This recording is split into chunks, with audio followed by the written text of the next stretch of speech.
Good day, everyone. I'm Kalira Strata. And I am Marie Zambrana. And I am Nina Santillana. And for today's sit down, we will be talking about the female reproductive system, specifically the uterus and the diseases associated with it. Uy, alam niyo ba na the Vagina Appreciation Day is on April 23rd? May ganun pala. Sakto, so timely naman yan. Diba? So again, we welcome our listeners and viewers to the sit down entitled Open Pekpek, an open conversation with Sinigang Gang.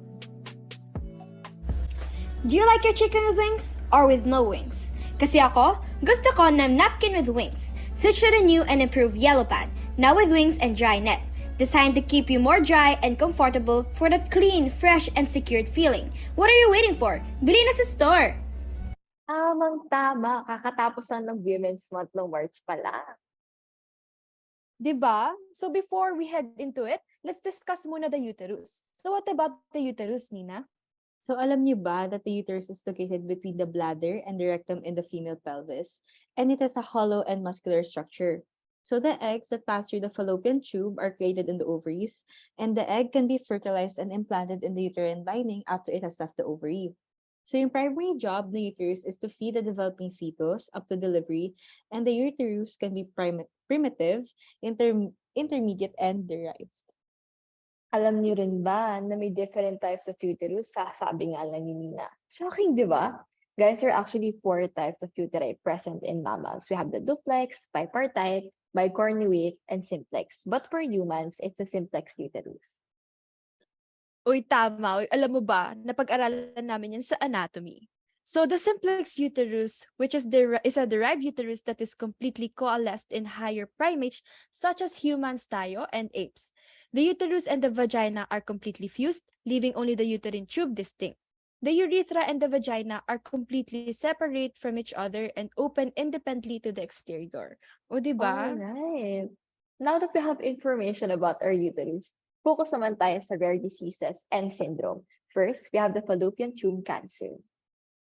Ano nga ba yung fallopian tube cancer, Nina?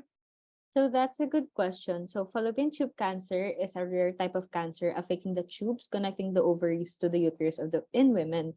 So yung symptoms nito are similar to those other gynecological cancers such as abdominal pain or discomfort, abnormal vaginal bleeding or discharge, bloating, and changes in bowel or bladder habits. So for its diagnosis, it involves a pelvic exam, ultrasound, CT, or even a biopsy. And the treatment for this, it typically involves surgical removal of the affected tube along with the uterus and ovaries and as well as chemo. And early detection can be difficult, so regular gynecological exams and screenings are important for prompt treatment. Ayun naman pala. Thank you for that information na. Very helpful ito lalo na sa yung mga symptoms na na-mention mo. So aware yung viewers natin what to look out for. Tama. Teka, ako rin, gusto ko rin mag-share ng isang condition. Actually, syndrome siya. Mahirap siya i-pronounce. Ito ay ang Mayer-Rokitansky-Kuster-Hauser syndrome. And we will call it as the Merck syndrome. So the Merck syndrome is a congenital disorder affecting the female reproductive system characterized by the underdeveloped or absent uterus and or vagina. Diba? Absent yung uterus, parang sakit, causing infertility, amenorrhea, and potential kidney abnormalities.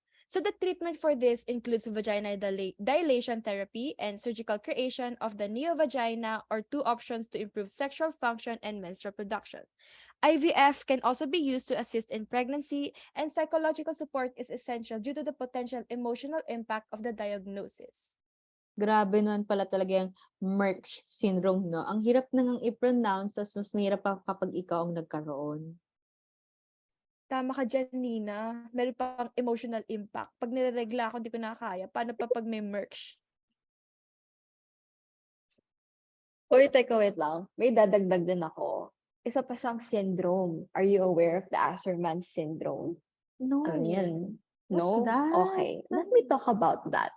So Asherman syndrome is a medical condition that occurs when scar tissue or adhesion from inside the uterus so leading to menstrual abnormalities, infertility, and recurrent pregnancy loss. Typical symptoms of Asherman syndrome include light or absent menstrual periods, painful periods, infertility, recurrent miscarriages, and pelvic pain. The primary treatment for Asherman syndrome involves the use of hysteroscopic surgery to remove the adhesions and restore the uterus' normal anatomy. A surgery or a surgeon uses a stethoscope, a thin illuminated instrument, to visualize the inside of the uterus and eliminate the adhesions using specialized tools. After the surgery, a hormonal therapy may be recommended to encourage endometrial growth and prevent further adhesion formation. Want to feel confident? Even down there? Try our new feminine wash, FemFem PH. With our new flowery scent, fresh yung feeling, lahat pa mapapalingon. FemFem PH has a pH level of 5 and safe for the feminine area. Iba talaga pag alagang FemFem PH.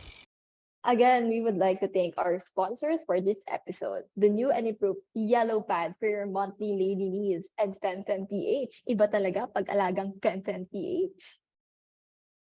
Yan. So before we conclude this episode sit down, Nina, Kali, ano nga ba natutunan niyo sa episode? Well, for me, personally, I've come to see how reproduction is important for the continuation in life, and that species will become extinct if we don't really reproduce. And that reproduction is also necessary for the process of reproduction. For me, honestly, I can't imagine the evolution of species without continuous reproduction over a long period of time. Hence, the uterus of female organisms is important, for it is one of the main organs for reproduction to occur. Para naman sa akin, it is really important to have knowledge about the reproductive anatomy as it helps us make informed reproductive decisions and work with it to either avoid or pursue conception. Mm. As you also mentioned kanina, the diseases, there are a lot more that we haven't mentioned. So if you have any concerns on your reproductive health, kindly consult your OBs. Ayan guys, so that concludes this episode sit down entitled Open, Pekpek, Pekpek, An an open open conversation with Sinigang. Sinigang. We hope you guys learned a lot from us. Until next time, guys. Bye. Bye!